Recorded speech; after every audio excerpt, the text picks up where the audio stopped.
داواکاری سەرەکی و ئێستایی خەڵکی بۆسکێن تەواوکردن و قیرتاوکردنی ڕێگای سەرەکی نێو بۆسکێنە کە ئەو پرۆژەیە لە ساڵی 2012ەوە بەنیوە ناچڵی جێهێشتراوە و لەو بەروارەوە تاکو ئێستا بۆسکێن مەترێ قیری بۆ نەکراوە.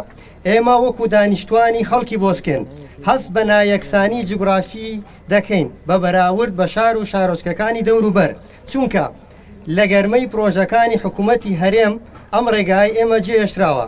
لەو کاتەوە تاکو ئێستا هەموو ڕێگایەکی مەدەنیمان گرتووەتە بەر بۆ بەدواداچوونی پرۆژەکە، بەڵام هەرجارە و بە پاساوێکی باوەڕ پێنەکراو بووە بە شارۆچکەیەکی فرامۆشکراو.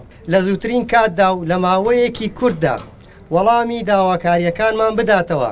بە پێچەوانەوە هەڵوێستی توندمان دەبێت و کارتی شاری دیکەمان دەبێت، بە تایبەت کاتی هەڵبژارنەکانی داهاتوو.